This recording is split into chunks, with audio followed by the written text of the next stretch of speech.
Gauge Manifold install செய்ய, league test மற்றும் Evacuation செய்த பிறகு ரெஃப்ரிஜரண்ட்டை சார்ஜ் செய்தல். வணக்கம், என் பெயர் சாருமதி. இன்றைய வகுப்பிற்கு நீங்கள் அனைவரும் உற்சாகமாக இருக்கிறீர்கள் என்று நம்புகிறேன். இந்த மாடியூலில் வாட்டர் கூலரில் லீக் டெஸ்ட் நடத்தவும், அதனை வெளியேற்றவும், கேஸ் சார்ஜ் செய்யவும் கற்றுக்கொள்ளப் போகிறோம். இந்த பதிவின் முடிவில் நீங்கள் தெரிந்து கொள்ளக்கூடியவை: அமைப்பில் லீக் டெஸ்ட் மற்றும் பழுதுகளை சரி செய்ய, இவாக்குவேட் செய்ய, அமைப்பில் கேஸ் சார்ஜ் செய்ய, யூனிட்டில் டெஸ்ட் ரன் செய்ய. இப்போது இந்த பயிற்சியை செய்வதற்கு தேவையான உபகரணங்கள், பொருள்கள் மற்றும் கருவிகளை பட்டியலில் பார்ப்போம்.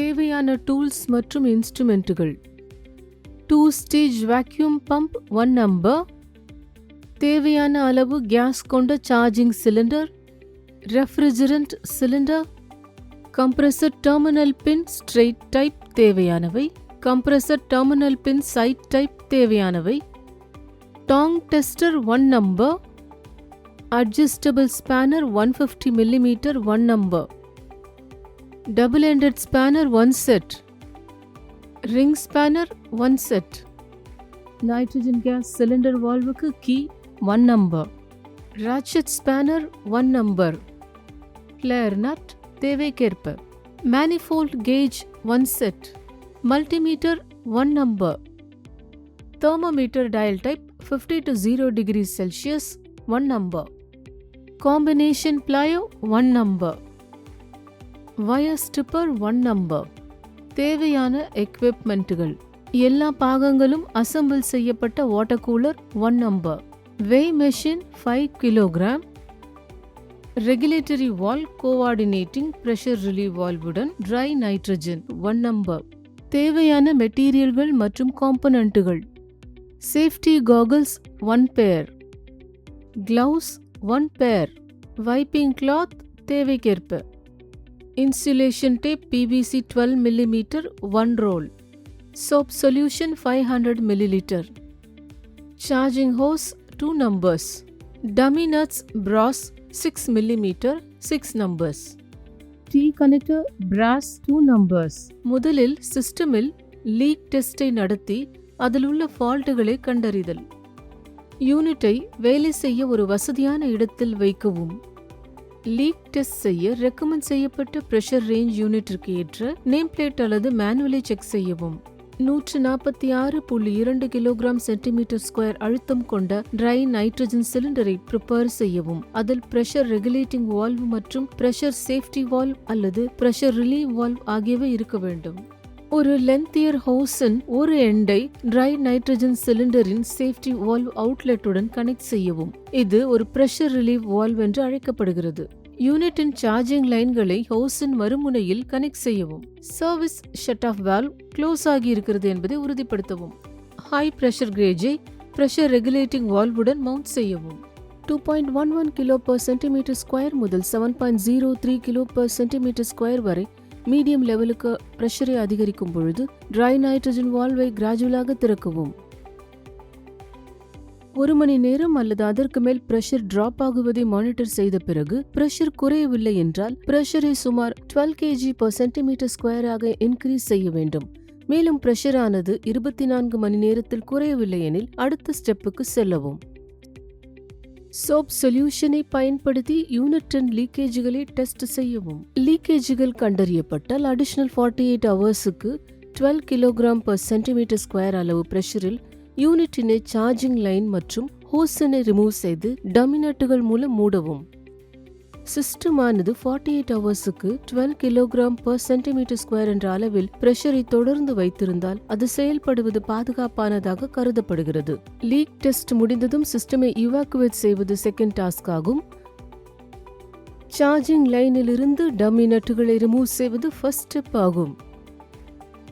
இதனைத் தொடர்ந்து சார்ஜிங் லைனுடன் இணைக்கப்பட்ட சர்வீஸ் வால்வ் மெதுவாக திறக்கப்பட வேண்டும். இது சிஸ்டமில் உள்ள ட்ரை நைட்ரஜனை வெளியேற்ற அனுமதிக்கிறது. இதன் பின்னர் எல்லா ட்ரை நைட்ரஜன் அட்மாஸ்பியரில் வெளியேற அனுமதிக்கப்பட வேண்டும். அப்ராக்சிமேட்லி 0.21 kg/cm² ட்ரை நைட்ரஜனின் பிரஷரை சிஸ்டமில் ஈக்குவலைஸ் செய்ய வேண்டும். அடுத்து மேனிஃபோல்ட் கேஜுக்கான கனெக்ஷனை எளிதாக்க சார்ஜிங் லைனில் T கனெக்ஷன் ஃபிக்ஸ் செய்யப்பட வேண்டும்.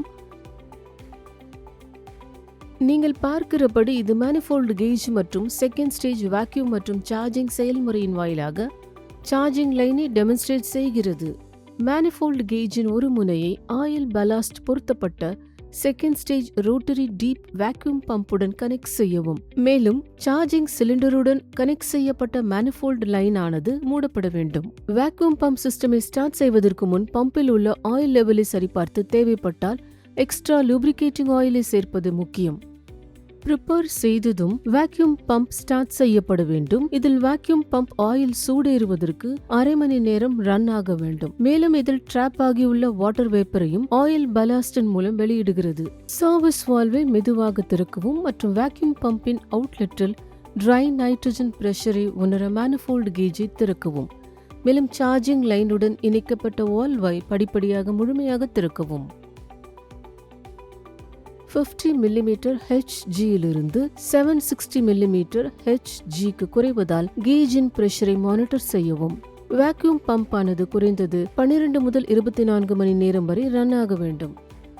சிஸ்டமில் வேக்யூம் உள்ளதா என்பதை செக் செய்ய வேக்யூமை 2 அல்லது 3 முறை பிரேக் செய்யவும். கன்ஃபார்ம் செய்தவுடன் சார்ஜிங் லைனின் சர்வீஸ் வால்வை மூடவும். இந்த ப்ராசஸ் ஆனது R134A கேஸை சார்ஜ் செய்வதன் மூலம் தொடர வேண்டும். டாஸ்க் 3 சிஸ்டமில் கேஸை சார்ஜ் செய்யவும். இந்த டாஸ்கை தொடங்குவதற்கு முன் மெயின் லைன் பொருத்தப்பட்ட வோல்ட் மீட்டர் மற்றும் அம்மீட்டருடன் ஒரு டெஸ்டை செய்யவும். அடுத்து சிஸ்டமை ஸ்டார்ட் செய்ய தயாரிக்கப்பட்ட டெஸ்ட் போர்டில் உள்ள கம்ப்ரஸருடன் வாட்டர் கூலரின் மெயின் லீடுகளை கனெக்ட் செய்யவும். R134A ரெஃப்ரிஜரண்டை சிஸ்டமில் சார்ஜ் செய்ய R134A சிலிண்டரின் வால்வை ஸ்லோவாக டர்ன் செய்யவும். தேவையற்ற கேஸ்கள் அல்லது மாய்ஸ்சரை ரிமூவ் செய்ய manifoldுடன் கனெக்ட் செய்யப்பட்ட ஹோஸிலிருந்து ஒரு சிறிய அளவு R134A கேஸை வெளியிடவும். இதேபோல் சார்ஜிங் லைன் சர்வீஸ் வால்வ் இன்லெட்டுடன் கனெக்ட் செய்யப்பட்ட ஹோஸிலிருந்து கேஸை ரிமூவ் செய்யவும். பின்னர் சார்ஜிங் சிலிண்டர் மற்றும் சார்ஜிங் லைன் சர்வீஸ் வால்வுடன் இணைக்கப்பட்டுள்ள ஹோஸ்களை பாதுகாப்பாக ஃபேசன் செய்யவும். பின்னர் சார்ஜிங் லைன் சர்வீஸ் வால்வை திறந்து ரெஃப்ரிஜரண்ட் சார்ஜ் சிஸ்டமில் சார்ஜ் செய்யவும். கேஸ் பிரஷரை கண்காணிக்கும் போது ரெஃப்ரிஜரண்டை சிஸ்டமில் கிராஜுவலாக தொடர்ந்து சார்ஜ் செய்ய தொடங்குங்கள்.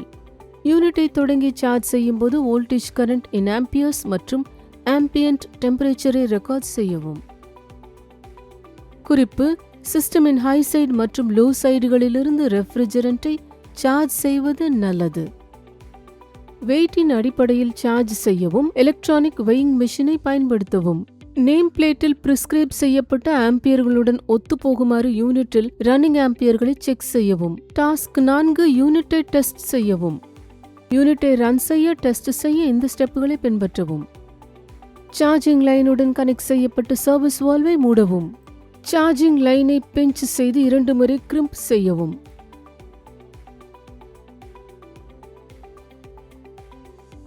சோப் சொல்யூஷனை பயன்படுத்தி சிஸ்டமில் லீக் டெஸ்டை நடத்தவும். பிரேசிங் ராடை பயன்படுத்தி சார்ஜிங் லைனின் கிரிம்பான எண்டை சீல் செய்யவும். வாட்டர் கூலரின் ஸ்டோரேஜ் டேங்கை நிரப்பவும். 2 to 4 மணி நேரம் வரை யூனிட்டினை ஆபரேட் செய்யவும். பின்னர் ரெக்கார்ட் சார்ட்டில் உள்ள ரீடிங்ஸ்களை நோட் செய்யவும். பயிற்சியின் முடிவுக்கு வந்துவிட்டோம். இந்த பாடத்தில் நாம் கற்றுக்கொண்டவற்றை மறுபரிசீலனை செய்வோம்.